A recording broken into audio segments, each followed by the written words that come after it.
காட்டு வழியா போய்கிட்டு இருந்தார் ஒரு முனிவர். அவர் பணத்தாசையிலிருந்து பொன்னாசையிலிருந்து என்றோ விடுபட்டிருந்த முனிவர்.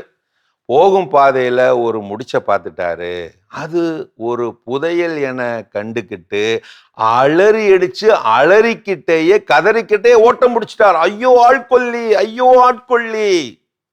ஓடிக்கொண்டிருந்தவரை தடுத்து நிறுத்தி கேட்டாங்க 2 சன்னியாசிகளும் ஒரு சமையல்காரரும். ஐயோ அந்த பக்கம் போகாதீங்க, அங்க பாதை மேல ஆட்கொல்லி ஆட்கொல்லி. எச்சரித்தபடியே ஓடிவிட்டார் முனிவர். இந்த 3 பேரும் பக்கத்துல போய் பார்த்தாங்க, அந்த முடிச்ச பார்த்தாங்க, எடுத்தாங்க. முடிச்சுக்குள்ள பணக்கட்டுகள், நகை நட்டுகள். இந்த புதையல போய் ஆட்கொல்லி ஆட்கொல்லின்னு அலறுறாரு அந்த முனிவர். முட்டாள் முட்டாள்.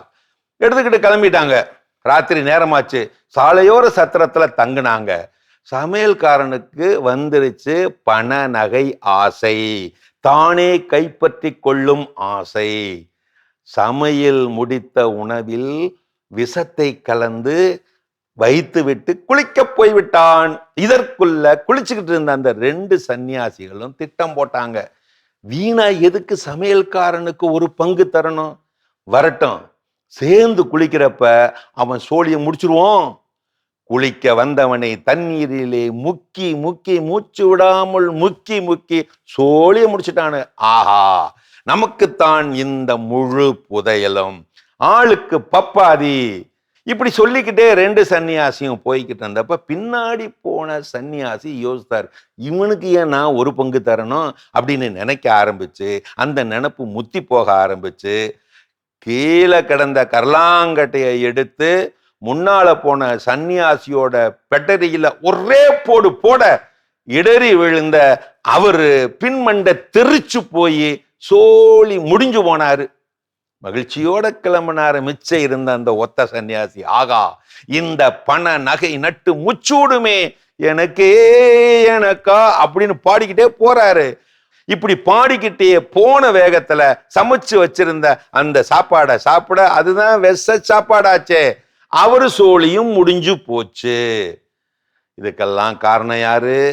காரணம் என்ன? அந்த ஆட்கொள்ளி புதையலா, இல்லை அந்த ஆட்கொள்ளி ஆசையா? ஆட்கொள்ளி ஆசைதானே. உன்னை நம்பியவரை ஏமாற்றி அழிப்பது சாமர்த்தியம் அல்ல, துரோகம், பச்சை துரோகம். நம் முன்னால் சொல்லப்படும் பொய்யும் நமக்கு பின்னால் பேசப்படும் உண்மையும் துரோகத்தை மட்டுமே குறிக்கும். எதிரியை எத்தனை முறை வேண்டுமானாலும் நம்புகள், ஆனால் துரோகியை ஒரு முறை கூட நம்பாதீர்கள். ஏனெனில் துரோகி எப்போதும் மாறப்போவதே இல்லை. ஒருவர் உங்களிடம் ஆறுதல் தேடி வரும்போது அவருக்கு ஆறுதல் சொல்லிவிட்டு பிறகு அவரை பற்றி மற்றவரிடம் குறை பேசினால் அதுவும் துரோகத்தின் வகைமைதானே. எனக்கு யாரும் தேவையில்லை என்ற வார்த்தைக்கு பின்னால் யாரோ ஒருவரின் துரோகம் நிச்சயம் இருக்கும். நினைவிருக்கட்டும் மாதா டிவி சொந்தங்களே, புரிதல் இல்லா வாழ்க்கையில் புதையலே கிடைத்தாலும் பயனில்லை. கற்கண்டும் கண்ணாடி துண்டும் பார்க்க ஒரே போல்தான் இருக்கும். சாப்பிட்ட பிறகுதான் தெரியும் எது இனிக்கும் எது கிளிக்கும் என்று. அதுபோல்தான் சில உறவுகளும்.